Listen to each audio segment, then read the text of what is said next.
Okay.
All right.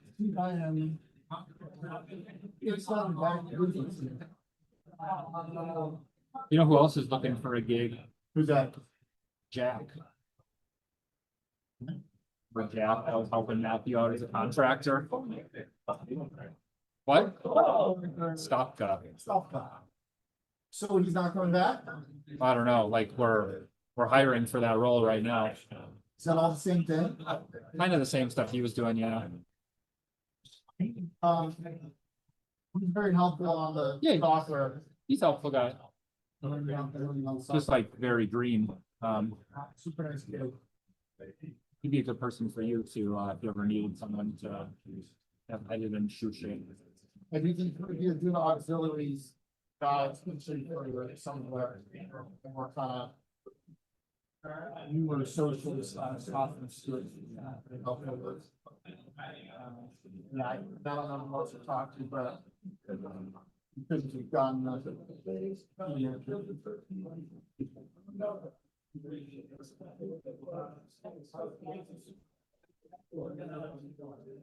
Thank you.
We generally want, there we go, all right.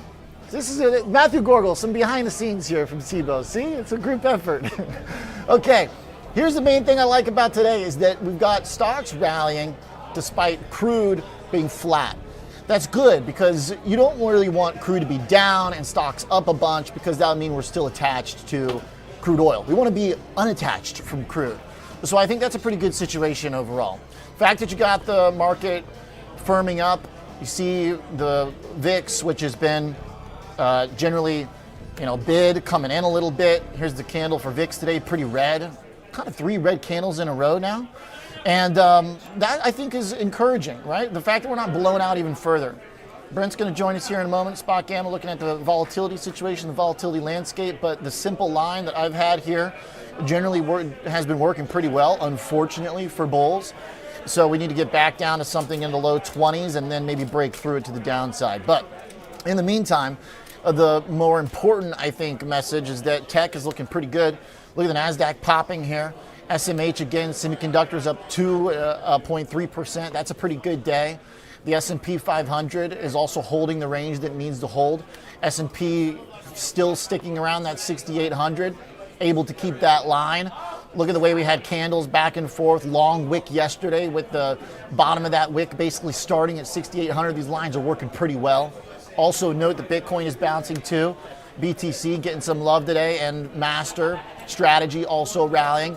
Now, if you've been following along, it was last week that I actually changed my risk radar to take the red light off of Bitcoin and crypto to a yellow light. And I think that was pretty well timed for the most part, given that the market has found some firm. You've got a nice little range for Bitcoin now developing between 60 and 80,000. I think green light if we get back above 80,000, but we're not quite there yet for BTC. Note also, by the way, that Master is just up double digits here. As I talked about the other day, I do think that generally short Master can still be a hedge to being long risk of whatever form you want, but you do need to be more careful about, I think, pairing short Master with just long stocks. I think at this point, given the yellow light for Bitcoin, you could go back to the long Bitcoin short Master trade, which is actually the way I started that trade about a year ago. So if you do get a risk on move, it seems like some of the stuff that's been washed out over the last month could lead the way. Speaking of which, look at the cloud group. Another day with cloud stocks up. Yesterday, crucially, this group actually firmed up despite the big sell-off in markets. So I also think that's pretty important, which is that when things that have been really beaten down and torn to shreds, the fact that they found firming on a weekday for the market suggests that some of that rotation in the market really did do some important work in clearing out some of the froth. So overall, pretty solid day. I think the risk radar is in pretty decent shape right now. The last thing that I want to hit real quick before we bring in Brent is the bond market. Okay, this is fascinating. I don't really think people are giving enough attention to bonds. The reason for why is because there's got to be a move coming soon. I'm really tempted to put the red light on bonds, but we need more evidence of it first. I think that generally the trend here has been to trade bonds back and forth within a range as well. It may not be as obvious because you have to zoom out. So let's do that. Let's zoom out on this 10-year chart here for the futures and look at that. Is anybody aware of this giant sideways triangle that exists in the 10-year future? It's pretty wild stuff. And this is the type of chart that lends itself to a really big move, and we're kind of running out of space there on the very right side of that triangle, which is about a 4.2% midpoint. So I don't think you want to see bonds dive underneath that 4% yield too far. It's just not a great thing when people are buying up bonds out of fear. Generally, that's not what you want in markets. Much preferable is for yields to push at least towards the high end of that. I think we could definitely handle yields higher.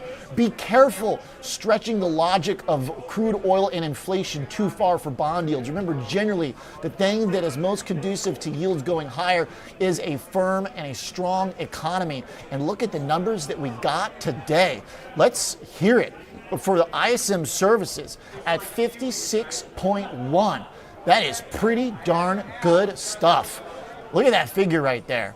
That is impressive. ISM services 56.1, and the manufacturing has been above 50 right now. I don't know how you don't like the market at this point in terms of the economic implications overall.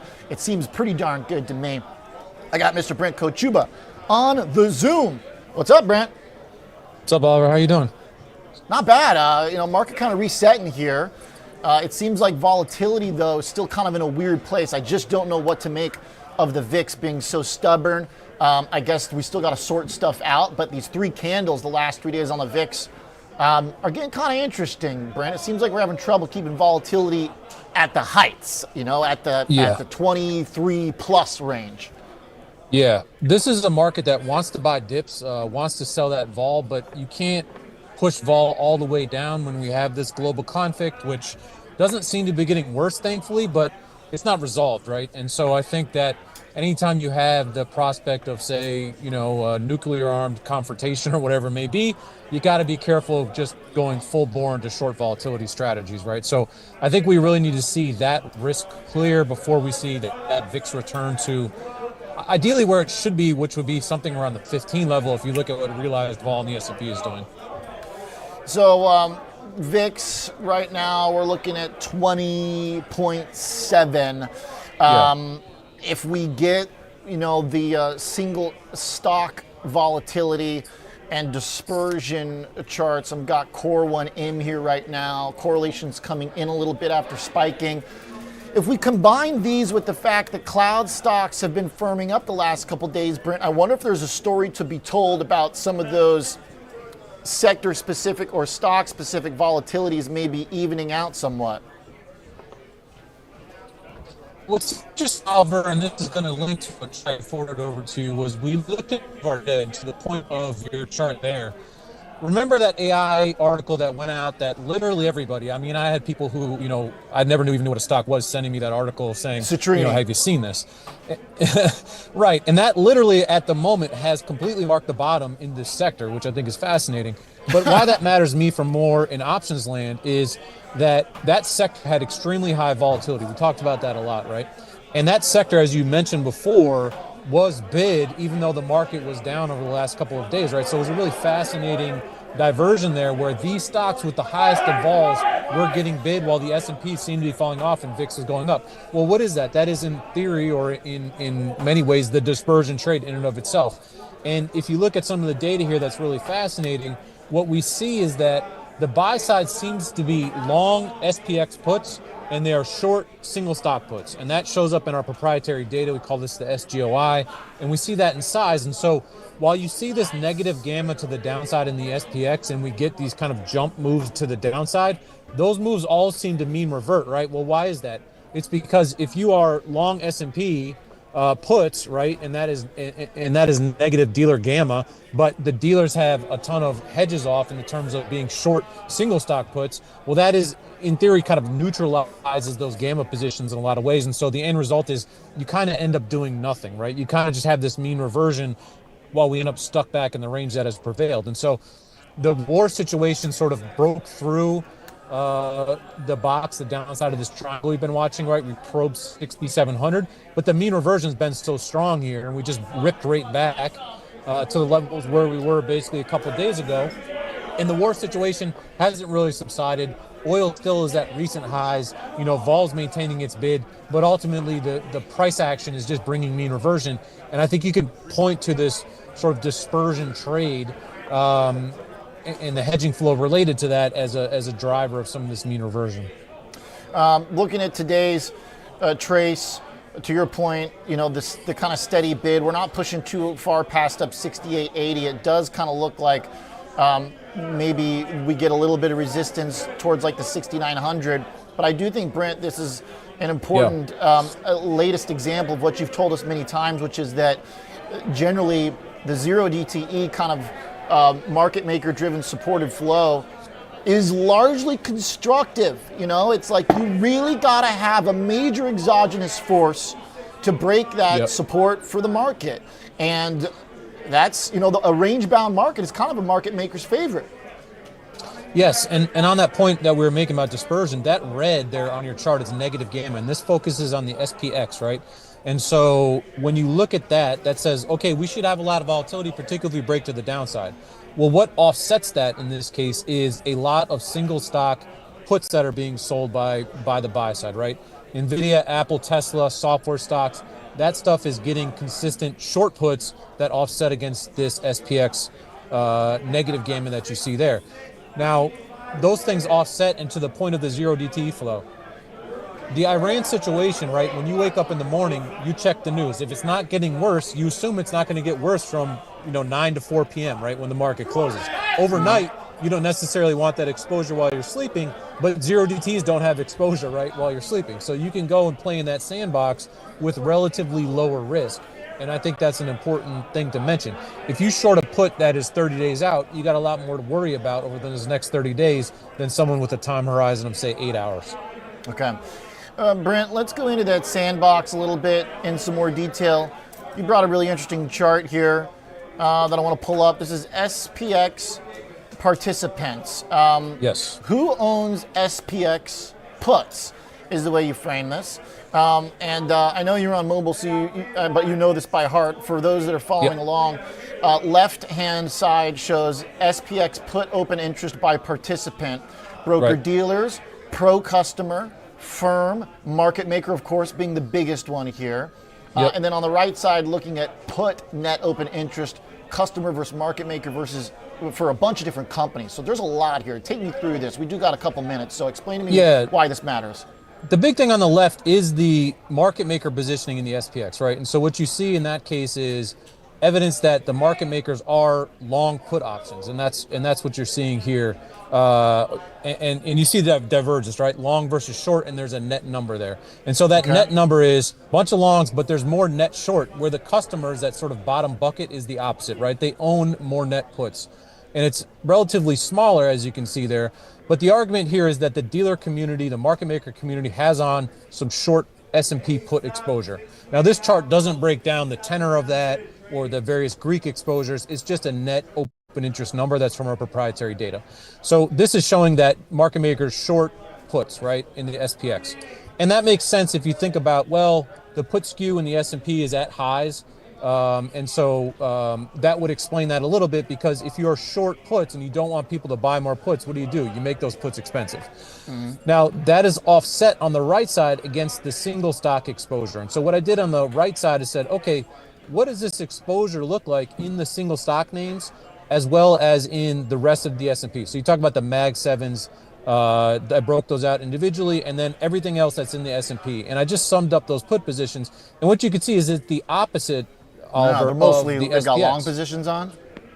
That's right. Well, the market makers own puts there on net, right? Oh, so I what see. does this Own mean? Puts. Got it. If I'm a hedge fund, what I'm positioned in right now is I own S&P puts, and then I'm short Nvidia, Tesla, Salesforce, whatever else it may be, right, on the single stock side, and that is what the offsetting trade is. That's essentially the dispersion trade, right?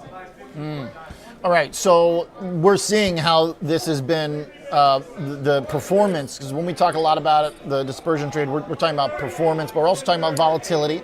But there's kind of that backwards-looking performance side to it, price action, if you will. So this is kind of the very specific options constitution of that dispersion. So does this mean if the market makers are dispersed in this way that we should expect it to continue? Well, I think it's an unusual position, and I will just say, Oliver, that this is kind of new data we're looking at, right? And it fits the narrative of the market right now, which is there's a lot of dispersion in the market, meaning individual sectors are moving a lot while the S&P isn't doing anything. And that's been the theme that has really prevailed, right, for months now, and in a storyline that's been around for months. And we look at Core 1M and some of these different metrics that point to some of these same trades. And ultimately, this data sort of backs that positioning, right? It is, in a lot of ways, just evidence of the things that we have been watching and paying attention to. Okay. Brent, is it fade at your own risk? Is buying the S&P 500 as a whole then counter to these market maker positions then? Is that kind of like a risky trade in this type of environment then until this all kind of coagulates back together? Yeah, I think what you have to do, right, is you have to have some sort of move that shifts people out of stocks and into other assets, bonds, et cetera. And so, the Iran situation, I think, started to move people maybe in that situation a little bit. And then we go, okay, maybe this won't be this protracted event. I can't get into the geopolitical aspects because it's not my game here. But, that type of event where people get shoved out of stocks on the whole, right? I need to go buy bonds because I'm very uncertain about the credit market or geopolitical conflict, right? And so I'm just going to start dumping stocks, and it doesn't matter what I own. I got to sell those stocks. I got to buy gold. I got to buy oil. I got to buy bonds, right? That's the type of event where I think this would break. And anything inside of that where we're sort of like, look, there's an equity rotation. I need to hedge a little because, okay, maybe there's a little bit of conflict. Those sort of soft sell cycles, I think, aren't that big of a deal for this trade, as we just saw here over the last few days, right? But if you get a material risk off, and I think it would be something like a credit event, that's where I think that this positioning unwinding could really make things worse. I see. Okay, so that's what we're hoping we avoid.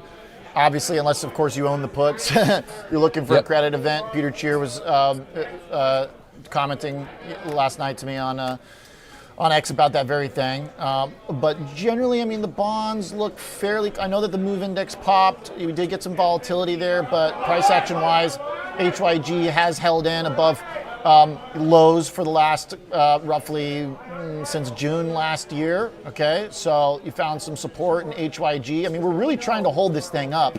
So I hope that kind of correlation comes back to the upside. Last thing, Brent, because I want to address some of your fans in chat here talking about VVIX, volatility, of course. I mean, it looks similar to the VIX chart in that it's upward trending and to the right. However, the high that was put in here yesterday for vol does suggest that vol is kind of a little bit more bid, just on the margin maybe than VIX, because I guess VIX yesterday too did put in that intraday high, but it's kind of been up there for like 3 days, whereas VVIX, this thing has just been like not moving for weeks, really. Yeah. And that VVIX is ultimately an indicator, kind of like SPX skew, right? VVIX is an indication of out of the money call demand, or at least market makers raising the prices of VIX calls, right? Because you could have a situation where they just don't want to be selling VIX calls, and so they raise the prices of them. And that's the same thing where we look at SPX put skew, where put prices are high, right? Those are both the same hedges in a lot of ways. And so what's funny about this is we're seeing the VVIX go up, we're seeing the S&P skew go up, right? But overall, the overall level of implied vol is not all that high, right? S&P implied vol, and the VIX is at 15 to 20. Like, okay, that's elevated, but it's not, 30 or 40, right? Where maybe you would think if put skew was at 100 percentile, you would probably think the VIX would maybe be about like 40, right? So the point here is that there's clearly some hedges in place. And we did a study on our website, and you can see this if you Google SpotGamma VVIX, that when the VVIX is at 125 or higher, the forward returns over 5 days, 10 days, 20 days is positive over 70% of the time. And so there is this evidence that when we're hedged in this sort of way, it turns out to be pretty materially positive for stocks. And I think that's really quite interesting. So that's nice. What do you take away from that, Oliver? You take away from this that hey, overall stocks are pretty well hedged, I think you could say, is the situation when we were looking at that, from some of these metrics. Very interesting. It's fascinating because so much still pushes me towards wanting to be long in the intermediate term, but the short term there is still a very complex volatility dynamic that needs to be shaken out, and there's still a possibility it could be shaken out most easily by a high correlation drop to the downside. But it's just, you really, I think, have to have a strong view that something very dramatic on the geopolitical stage or otherwise is going to force that. Great context. Appreciate it, Brent. Good stuff. Thank you, Oliver.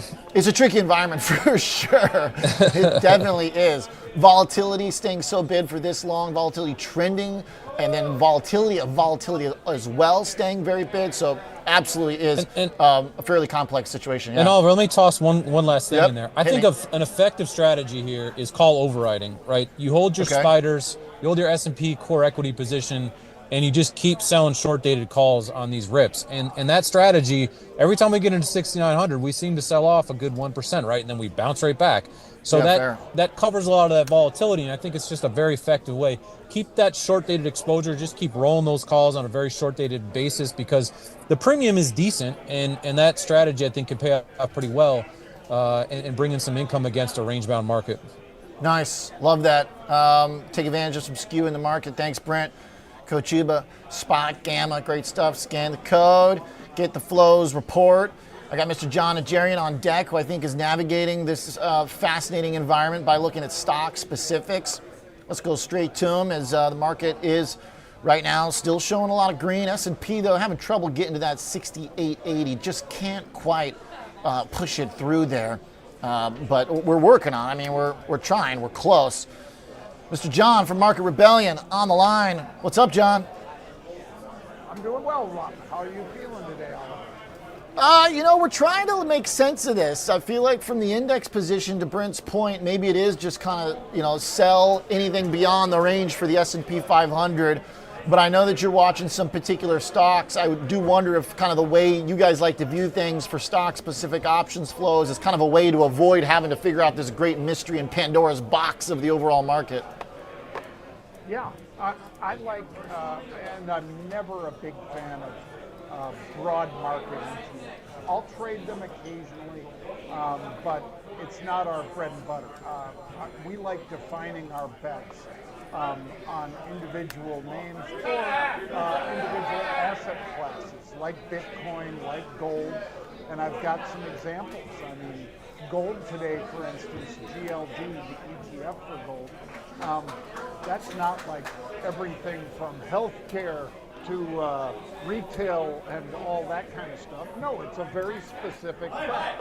So when somebody makes a really big bet in a specific sector like gold, an asset class like gold, I think the odds favor me following that trade. That's what we do. So with the GLD trading at around 473, they were coming in and they were buying the end of March, the 27th of March, so not the options that expire this week, the first week in March, and not the options that expire the second week or even the third week, the end of March. So you have a fair amount of time in this one, and they're betting that it trades back up towards 495 or higher for the GLD. Looking at that right now, just pulled it up from your guys' highlights here. So the 495 calls, and people aren't phased, I mean, we were just there, 2.5 days ago? Not quite. We got to 490. Yeah, well, and what I really like is I like looking back at where we were on Friday with a lot of different stocks, airline stocks in particular, and there's a guy that I'm sure you know, Oliver, Stephen Moore.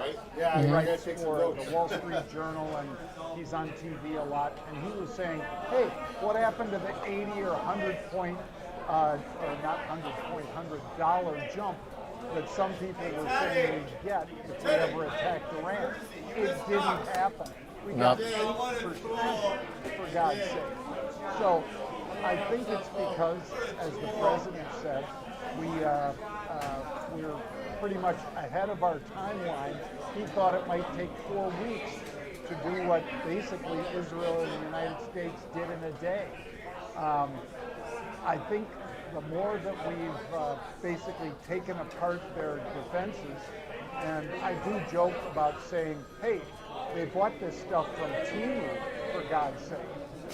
It does feel like that. I mean, I have seen some anti-aircraft fire and some heat-seeker missiles that look a little more sophisticated, but for the love of God, for all the money they gave to the Russians and the Chinese, the Iranians are not getting value out of that from what we've seen, and I don't think that's AI.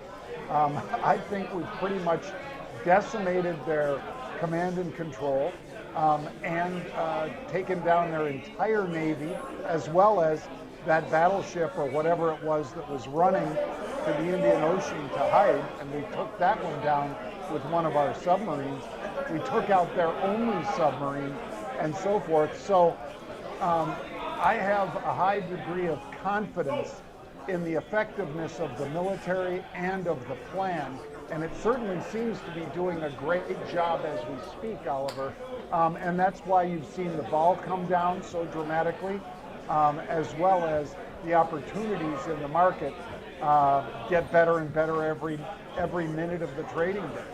I'm looking at Kalshi right now. Will Iran effectively close? Effectively, I think the key word here, the Strait of Hormuz for 7+ days. They're all below 50%, John, and a lot of people put this out there as the number one kind of Iran-related geopolitical risk. So as long as that number's under 50%, maybe crude is capped at $80. What do you think? Yeah, I do think so. we couldn't even get above the June highs for crude oil. And that's Yeah. June, of course, of 2025. I mean, pull that chart up sometime, guys. Yeah, And got when it. You see that? Yeah, I mean, Yep. look at that. Yep, you there it we is right got there. Right up to it, and Yep. we couldn't even get through those highs. So I think that there's been a lot of bluster and a lot of miscalculation in terms of how strong the response would be. And by the way, thank goodness these the leadership, while it was still alive over in Iran, decided that, oh, well, we're just going to attack everyone in the region. That's a brilliant ploy because, number one, they're not very well liked anyway.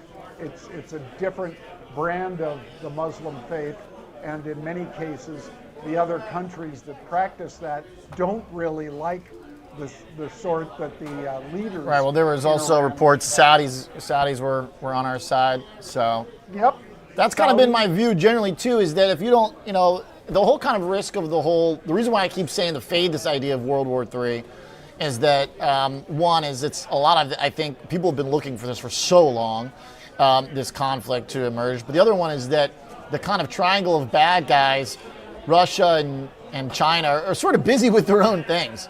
Putin's playing despot or God or whatever you want to call it in Ukraine, and she is busy trying to keep up with our technology, basically. So that's where I feel that crude maybe capped at $80, and I generally feel like I would just be better off as an investor trying to play the more solid stuff, which is either tech, which is AI, which is myriad of other things. I mean, there's stocks in here.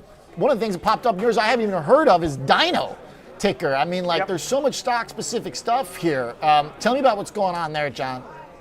Sure. Well, Dino, I remember, and I joked about it on our show this morning, that I'm old enough to remember Sinclair, because that's the name of the company, when they had these big green dinosaurs, and they would give those dinosaurs fossil away. fuels. Yeah, well, and also, it's kind of a play on that. Are they?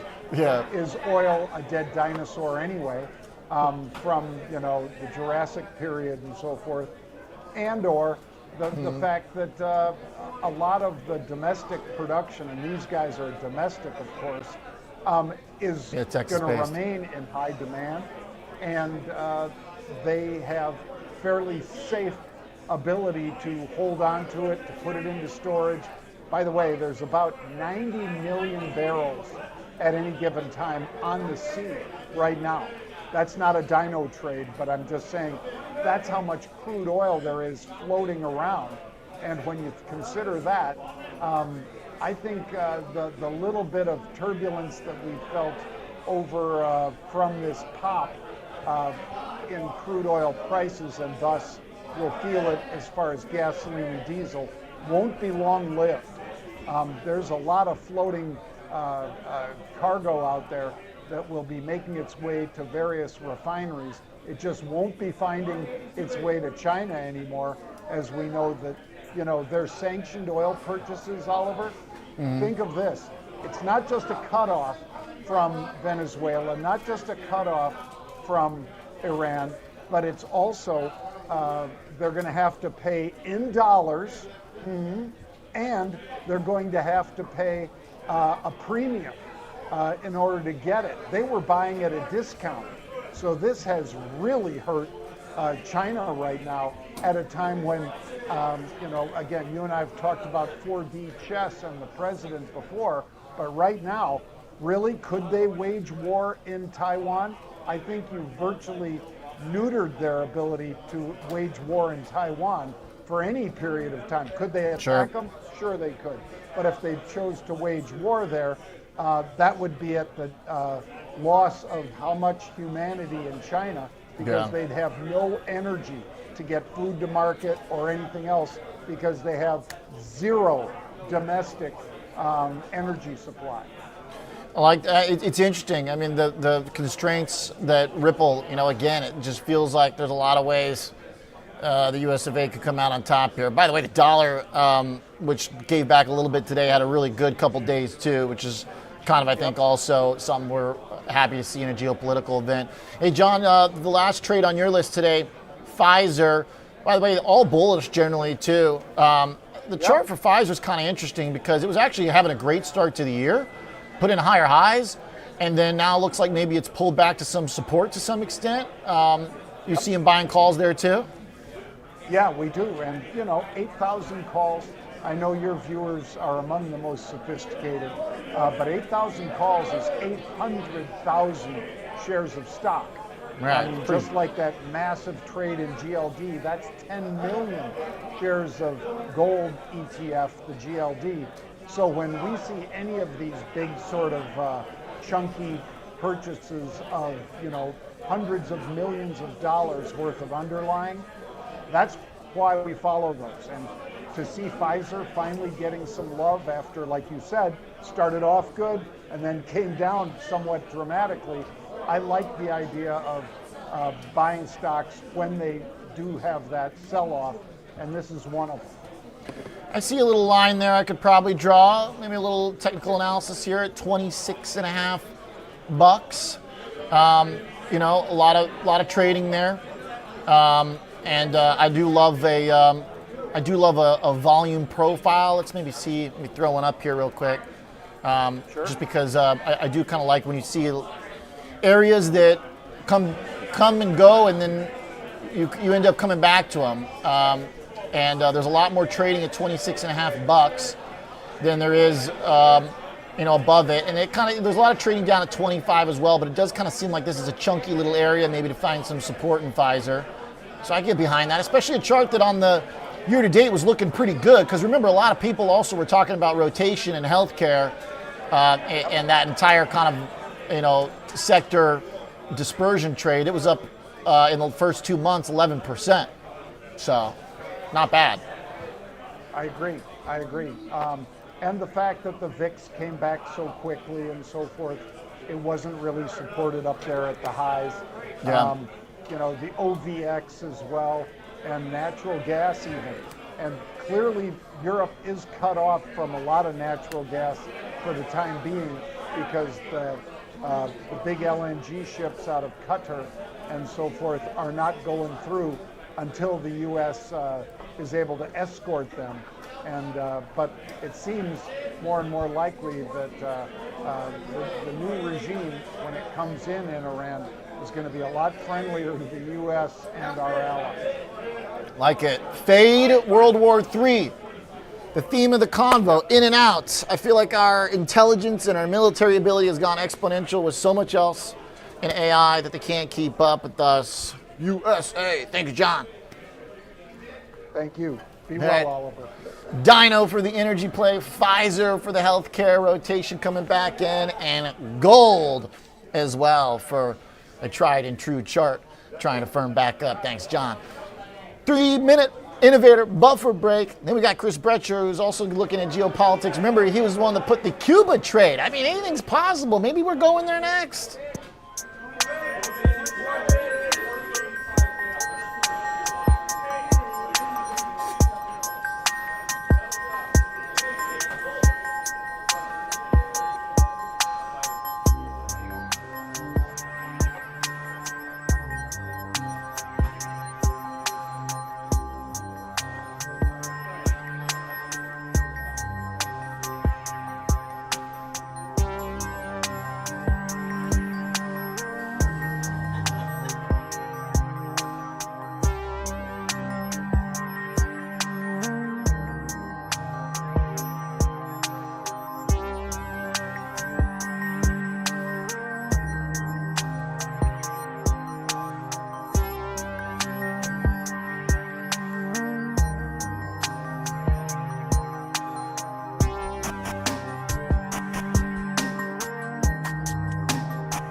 increased volatility, investors are bracing for large market moves, both up and down.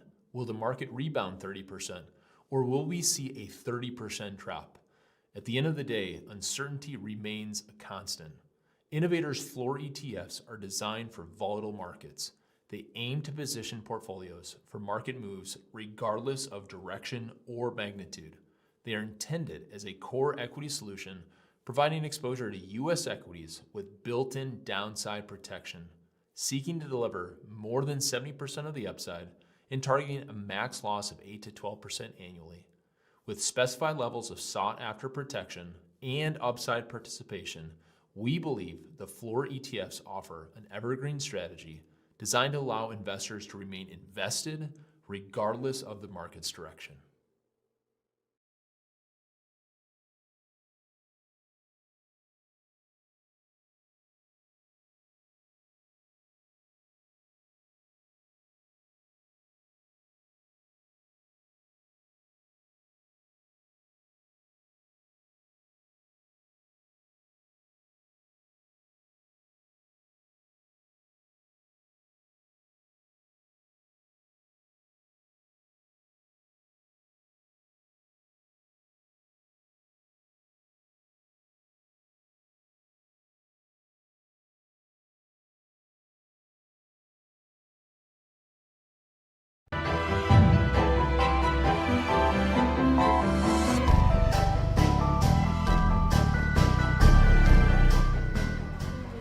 All right, welcome back to the show here. S&P 500, basically where we left it, still sitting below 68.80, well within the range, looking pretty cozy right now on this Wednesday. But if you are a leader in the American crosshairs, if you're a bad guy on the global stage, you are very much not in the clear.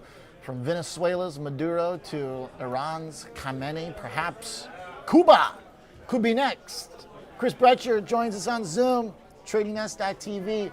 Chris, you were telling me about this, I think maybe the first hit you did on the show, and I was kind of like, what's this guy talking about, trading Cuba stocks? And now I'm like, maybe we're going there. Maybe we get a tropical invasion. Yeah, did you see, I just posted the link for you in the chat from what Lindsey Graham said, that Cuba is next. Looking at that, let me pull it up real quick. Cuba is next after Iran strikes. So, okay, I mean, I don't know at this point. I guess we're just clearing house of the, I don't know what this category is. Of delay, and that's why Wynn hasn't gone crazy. I But see. go and look at like RCL and Hilton and Marriott. They just really Royal popped Caribbean. yesterday. Okay, yeah. And I have Found no support, idea. Royal at 289.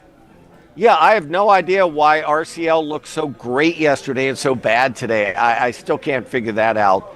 But usually with these, or what I've seen, is that you'll see unusual call activity in all of them prior to something happening. And but still, I like Las Vegas Sands in here. And you'll see, it hasn't given up a thing. You would think with what happened in Iran, and that they have a lot of property in Macau and all that, you would think that Las Vegas Sands would be down $10. And it's held up like a champ. Yeah, it's got a interesting little setup going on here. I'm in my draw lines section of the day. Look at that. Look at right that. there. What is that? So, it's Cobra. one of those. It's one of those. If I want to go not out on a limb, you say respect the break in either direction. But yeah, basically, exactly. On the bottom, though, you have a lot of support at that 54 level. And that's why we were leaning long there. When, like I said, you got problems. I think stock's going a lot higher once all this settles out. But then you take, there are a lot of them. I think the best play is probably floor. You and I talked about that when it was 45. FLR? Yeah, it went to 53. We just got back in it today. So, it's funny because we had the urge to participate at 54 and we backed away. And now that it's back down in that congestion area around 45 to 48, we got back in. So, Okay. but we went out to June because it might take some time for this to happen. Now, Chris, the floor trade is basically remind us that's just materials like general construction, engineering, right? The idea that, okay, they're going to start building stuff there. I mean, I thought people go to Cuba for like the antique architecture, but I guess it doesn't have to be that way, right? It's like making the best of a bad situation. Well, I've always thought People go for the that antique it's all- cars. Doesn't mean they can't be modern. Well, I've A little also American thought, firepower. Yeah, I mean, yeah, no doubt. But I also, like I've mentioned before, it still reminds me of Godfather 2 with Hyman Roth and all that, with all the casinos there. And then they had to get out of there on New Year's Eve because of the takeover by Castro. That if you go back to a capitalistic society, I mean, that's a gold mine for casino stocks. Okay. I'm with it. I don't mind that. I also just think that the casino stocks might just be along based on the economic data. I mean, today we saw ISM services at 56. We saw ADP employment 63,000. These are not bad numbers at all. I don't think the economy's gotten enough love. Numbers above expectations for private payrolls. ISM services 56.1. PMI composite 52 roughly, still above 50. It's just, it seems like as long as there's, this market doesn't like just collapse. I don't know. All the numbers look pretty good, Chris. Our economic surprise rate is going up. Well, I'm looking at it this way in all is you had oil spike, you had BX got nailed, private credit. Yep. You have AI problems, you have Iran, and the markets are what, 1% from an all-time high? That's Exactly. incredible.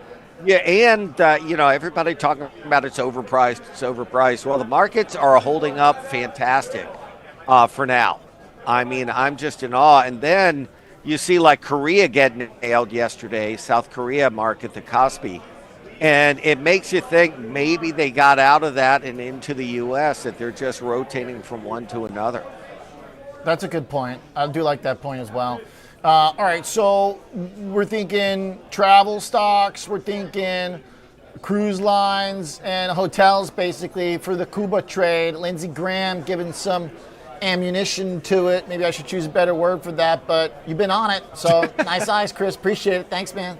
Yeah, thank you for having me on. You got it, as always. Thanks, Chris. Bye. Good thoughts there on the Cuba trade. All right, Scotty Bauer taking us into the closing bell. Prosper Trading next.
All right, we're back here as equities still holding their line in the sand, maybe going to extend into the bell here, possibly. Mr. Scott Bauer, Prosper trading session.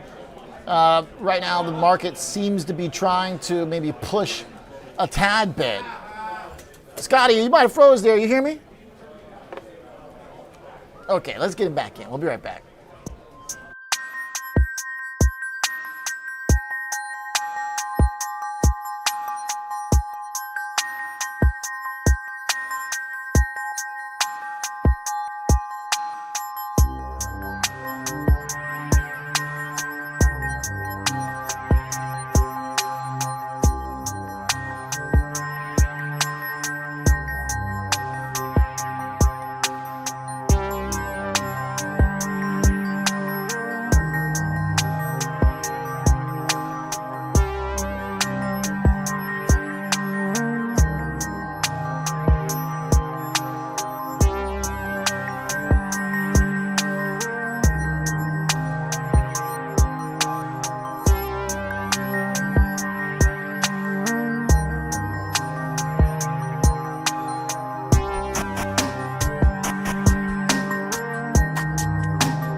Remains a constant.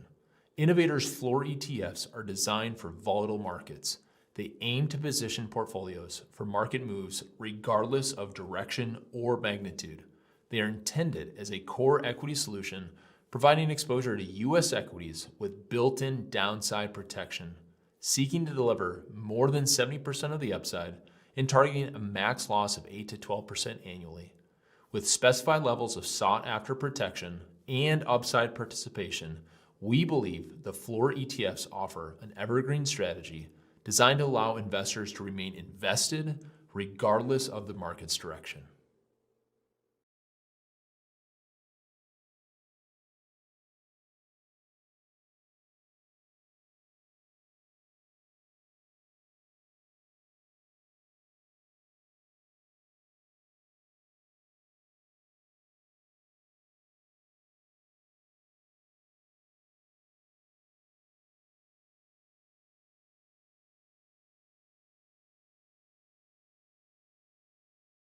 Scotty man here into the bell. 10 minutes, Mr. Bauer. Hey, there he is. What's up, Scott?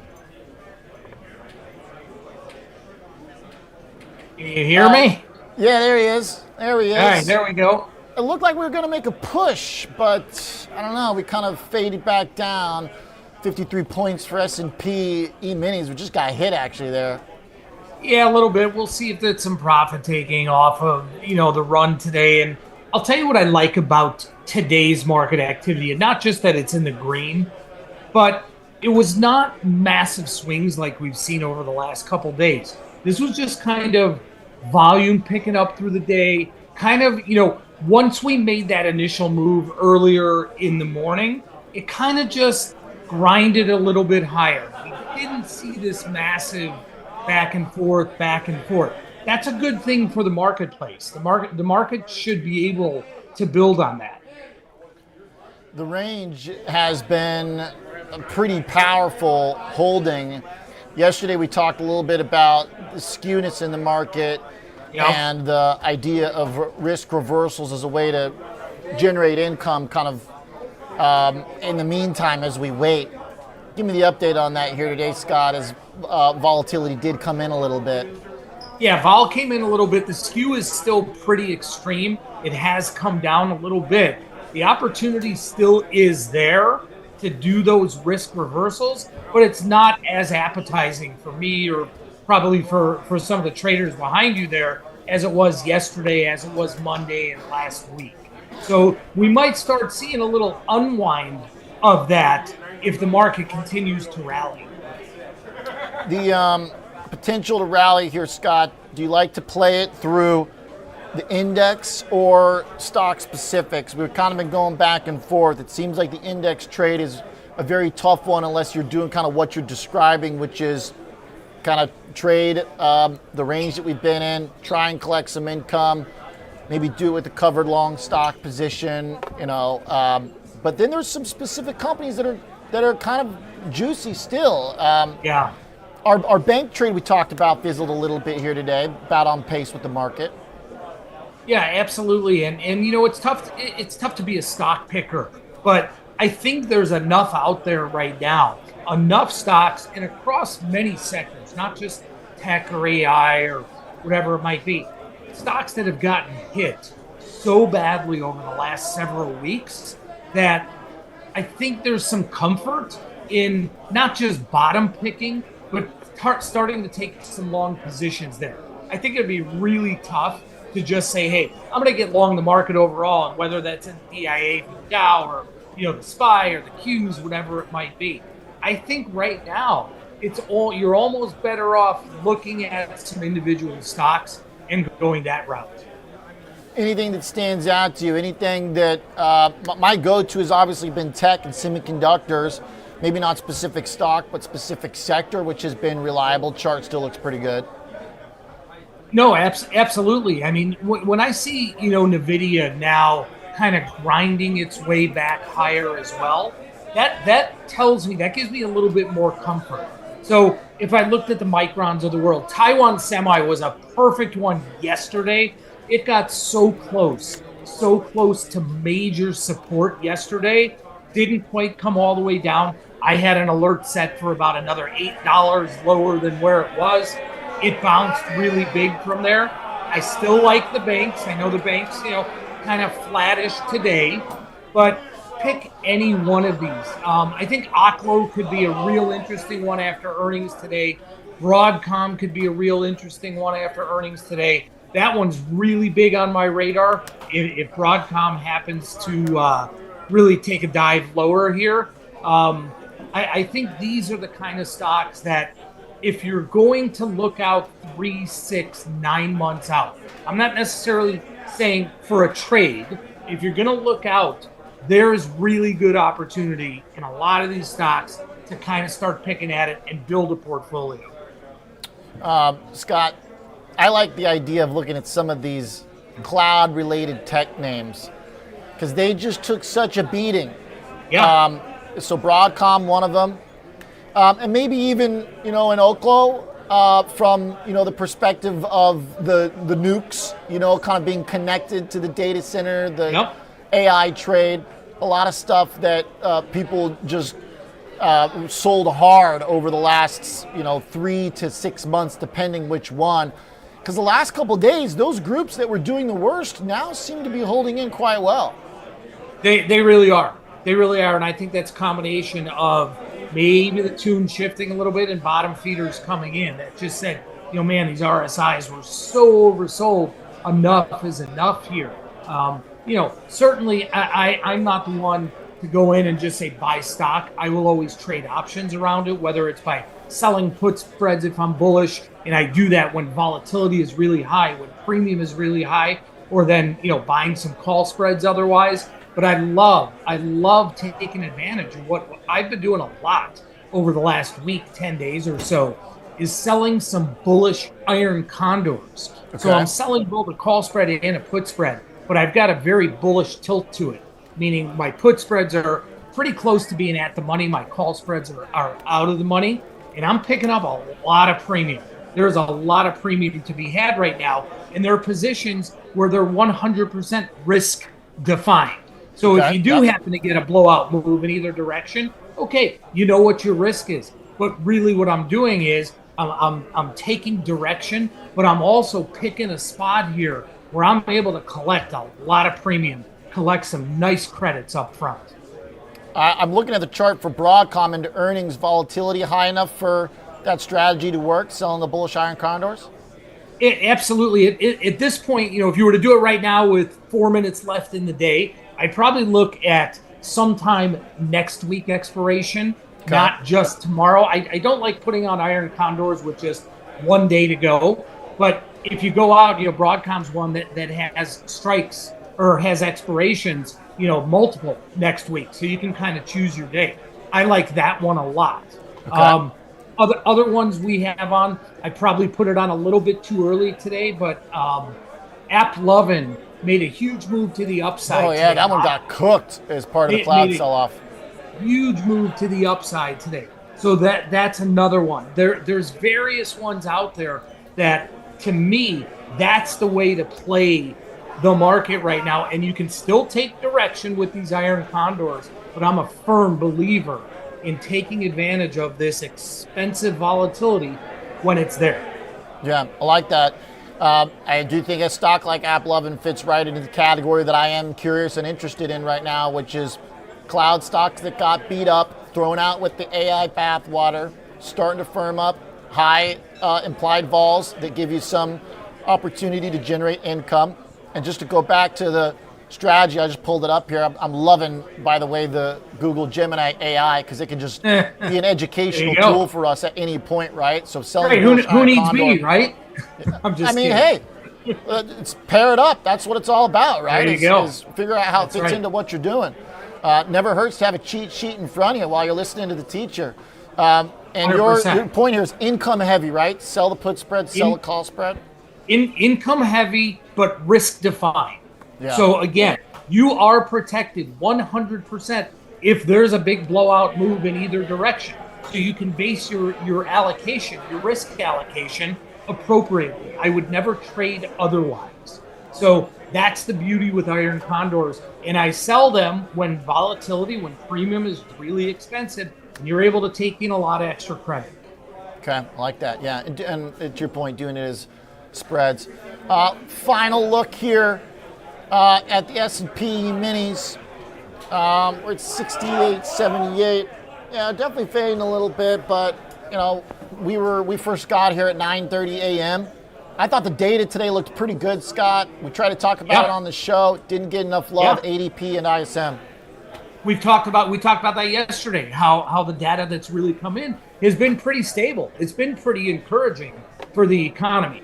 Now, I have a feeling that, barring any big geopolitical event tonight, we could see a nice grind higher tomorrow. But then by the end of the day tomorrow, I would expect some profit taking ahead of Friday's non-farm payroll numbers. Yeah, that's a good thought with big number on Friday for sure. Good reminder. Almost forgot about that. Nice. Got to have it on your radar. Yeah. The numbers are looking good. It seems like we have good economic data behind us. Market didn't fall apart, and we just ebbed off about 20 points into the close there. That's great. I mean, again, I think the market movement today is very positive. Not because we wound up in the green, but just because we didn't see that massive intraday volatility. So I think this could really be a nice base for what might happen moving forward. Yeah, pretty solid stuff. Thank you, Scott. Appreciate it. You got it. Good look there. Into the closing bell. Scott Bauer, thanks for tuning in to Chicago Future of Finance. That's it. Have a great night. I'll see you tomorrow, 2 p.m. Central Time.